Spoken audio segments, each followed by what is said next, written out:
I just want to say that Marina Mabre is a bum, and I own her. She shoved me like that was going to change the score. She was out there putting up Angel Reese stats with her 6 points and 8 rebounds. She needs to relax. They tried to gang up on me with 3 players because I cooked their whole squad, and I had to let their bench know after I hit that 3-pointer to shut their asses up. And I won't allow anyone to harm Caitlin Clark. During that game, JC Sheldon deliberately poked Caitlin in the eye, and then Marina Mabre pushed her down, yet the referees did nothing. I simply couldn't bear it. Seeing my teammate treated this way, I knew I had to step up and do something for her. They're better, they're bigger, they're stronger. They're as good as they've ever been. They're as athletic as they've ever been. The game is fast now. Things are happening quickly. Everybody's getting better, except the officials. So we got to find a way to remedy it. I mean, you've heard every coach talk about it, so I don't know what the answer is. Teammate, I couldn't sit idly by. I decided to take a stand. In my own way, I made JC Sheldon understand that anyone who hurts Caitlin would face consequences. This wasn't just a foul, it was a warning to everyone. Although I was ejected from the game, I earned the respect of the fans. People thought I did what others were afraid to do, standing up for Caitlin, even at the cost of myself. This makes me furious. The WNBA's rules and biases clearly enable this violent behavior, ignoring players' dignity and safety. The atmosphere of that game grew increasingly tense until I couldn't stand by anymore. Have been happening everywhere. Technicals, flagrants, all this stuff had been happening. And as JC Sheldon was running down the court for a fast break layup, Sophie Cunningham grabs her and hard fouls her. I think this was Sophie. This was the last 46 seconds of the game. They were up by a lot, so I think it's a possibility that Sophie was trying to send a message to the league, to the officiating, to everybody that, listen, like, Indiana Fever have had enough, and this is what's going to happen. Cunningham's flagrant foul on JC towards the end. It was a flagrant foul. I think it's like defending Caitlin or defending the team, or how do you view just how it all? I view it as a flagrant foul. That's about the game too. Yeah, well, I mean, that you guys came for basketball. Yeah, Let's talk about basketball. Yeah. Come on now. I just want to say that Marina Mabre is a bum, and I own her. That's not just trash talk. That's Caitlin Clark after a game raw, furious, and fed up. The WNBA just kicked out her biggest on-court protector, Sophie Cunningham. And now, Clark is done playing nice. That how many people just love her in this city. You know, she made her mark here, and it's just incredible to see all the fans and how much she's just put into working, and then the impact she's had on this city is just amazing to see. In the final minute against the Connecticut Sun, JC Sheldon poked Clark in the eye. Seconds later, Sophie Cunningham launched herself into Sheldon with a flagrant foul that stunned the arena. You are good at basketball, you're pretty, and you got grit. Those 3 things make you bad to the bone. And I think this is one of it's new trends that's going on in the WNBA, in my personal opinion, is that not only will you be good at basketball, but you also, some of these women don't look like women, right? And you still look like dudes. But now they look like beautiful women that are playing basketball. And one thing I like about Sophie is that she's tough. The message from Clark was clear. She wasn't just upset about a foul. She was furious at a pattern. The WNBA has allowed too many hits, too many cheap shots, and zero real protection.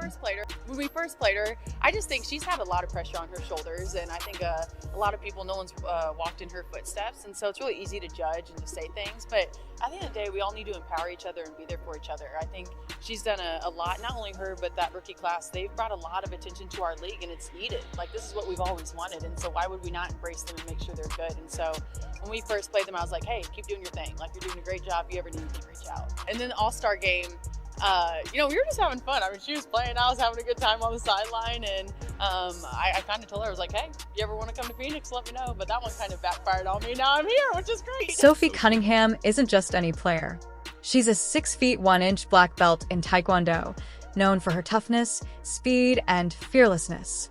She made one thing clear: she would never let Caitlin be targeted on her watch. You guys, we need to talk. I just finished the Indiana Fever versus Connecticut Sun game. That was a wild one. That was so unexpected. Everything got spicy. Everything got negative. But what happens when standing up for Caitlin gets you punished? Cunningham's ejection sent a chilling message. Protecting Clark gets you booted.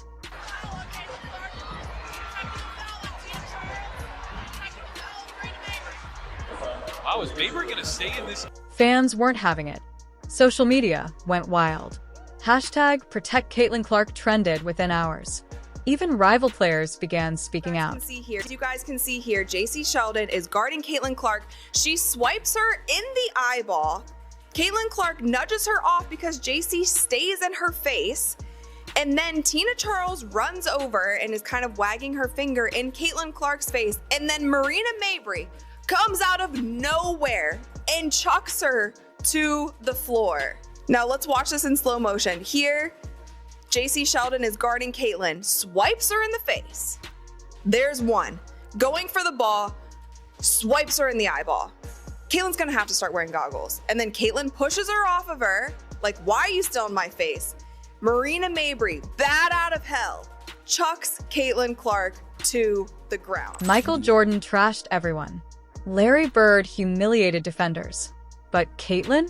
She gets punished for the same fire. Caitlin Clark in this particular game kept complaining that she was like scratching her arm and complained to the officials about it. And honestly, the entire game, they were jawing at each other. They were chirping at each other. Marina Mabrey always on the side, coming to her teammates' defense because we all know Marina Mabrey. But really, the boiling point was Sophie Cunningham's hard foul on JC Sheldon. And I truly think that this was a message that she was sending to the leagues, to the officiating, just like to everybody, because it is, if you are watching any of these games, you are seeing that there is a disparity in the way that it's being officiated, and the Indiana Fever are held to a standard that no other team is held to. Now, the whispers are getting louder.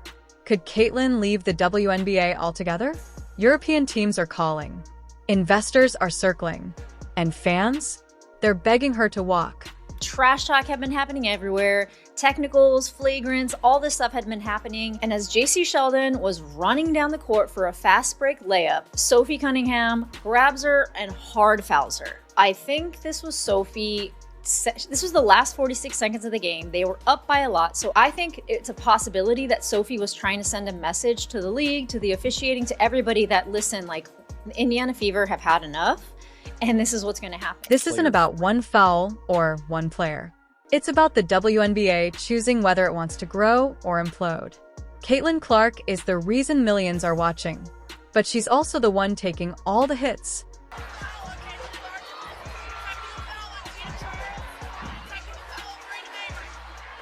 Wow, is Mabrey going to stay in this game? The league can no longer play both sides. Market Caitlin like a queen, then treat her like a punching bag. If they don't act now, they risk not just losing her, but the entire momentum she built. After this, you guys, of course, the referees are going to review the play because that's a lot of contact going on right there. That's a lot of unnecessary contact. That's a lot of non-basketball contact happening during this play, right? So the three referees that I like to say, they got them straight out of Sephora because I don't think these referees have ever refereed a professional basketball game in their life. They took these referees, they were at the monitor, they looked at it for, I'm not even exaggerating, you guys, like 15 minutes. 15 minutes they are watching this play over and over. They are... Sophie Cunningham stood up, and the WNBA sat her down. Caitlin Clark exploded. And fans are listening. So we ask you, has the WNBA gone too far this time? This is what happens. This is what happens, right? This is what happens. You've got competitive women who are the best in the world at what they do, right? And when you allow them to play physical and you allow these things to happen, they're going to compete. And they're going to have their teammates' backs. It's exactly what you expect, right? Out of fierce competition. She's the face of the WNBA. The rookie breaking records, selling out arenas, and bringing millions of new fans to women's basketball. But now, she's furious. Caitlin Clark has reached her breaking point after the WNBA kicked out her toughest on-court protector, Sophie Cunningham. This isn't just a flagrant foul. It's a battle for the league's soul. Is anybody on this team going to stand up for Caitlin Clark? JC Sheldon grabbing Caitlin Clark all game, clawing at her. It's like tonight was a brawl, folks. Tonight was a brawl, and I'm sitting there, I'm like... The Indiana Fever had come into this game under pressure.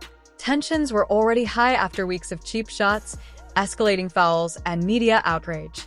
Then came the spark. Caitlin Clark, does she have a target on her back? Yeah, she does. But that's okay. You know, it's funny, man. I think when we talk about women's basketball, it's like we separate from other sports, right? From football. from basketball, NBA, and we shouldn't. She come in the league with so much hype, and she deserves it. With 46 seconds left in the game, JC Sheldon charged down the court for a fast break layup, and Sophie Cunningham had enough. 17% of the WNBA's flagrant fouls this season have been committed against Caitlin Clark. Hey! Ocho. Yes, sir. 17% of the WNBA flagrant fouls have been committed against Clark. The Chicago Sky were responsible for 80% of the flagrant fouls committed against Clark. But you know what, Ocho? It's the great white hype. There's nothing, Shannon. You just want to support that white girl. She busting y'all ass. Hey, there were some women. I ain't gonna call y'all name. Y'all had a lot to say. Y'all even tagged me. Why y'all tag me? After the game, Caitlin Clark did something she rarely does. She called out the officials. And then the league. What's going on with the chip? Is there what explanation were you given for the tech that you got? I'll take the official questions. There wasn't an explanation for the tech that she got. You know, I think it was pretty obvious that stuff was brewing, right? When the officials don't get control of the ball game, when they allow that stuff to happen, and it's been happening all season long. All season long. It's not just this game. It's been happening all season long. This is what happens, right? This is what happens. You've got competitive women who are the best in the world at what they do, right? And when you allow them to play physical and you allow these things to happen, they're going to compete and they're going to have their teammates' backs. It's exactly what you expect, right? Out of fierce competition. She wasn't just talking about Sheldon. She was talking about a pattern weeks of attacks, no protection, and a league that's letting it happen. You know, like, even in my Minnesota days, man, I've always taken a loyalty to all the players that's on the team. And yeah, man, it helps confidence, it helps continuity, you know, and then too, for that to be your best player, you gotta protect the best player. From the moment Caitlin Clark entered the league, she had a target on her back. And now the numbers prove it. Enter Sophie Cunningham, a veteran, a fighter, and the one player who refused to watch Clark be torn down. The clip of Cunningham's foul went viral in minutes. Fans were divided. Some called her a thug. Others, a hero. Even the media couldn't stay silent. NBA legends Paul George, Kevin Garnett, Paul Pierce all spoke out. All asked the same question. The league fined Sophie, suspended Sheldon, issued technicals to Clark, Tina Charles, and others. But many say it's too little, too late. Sponsors are worried. Ratings drop when Clark doesn't play. Fans tune out. Owners are panicking. The WNBA is facing a historic choice.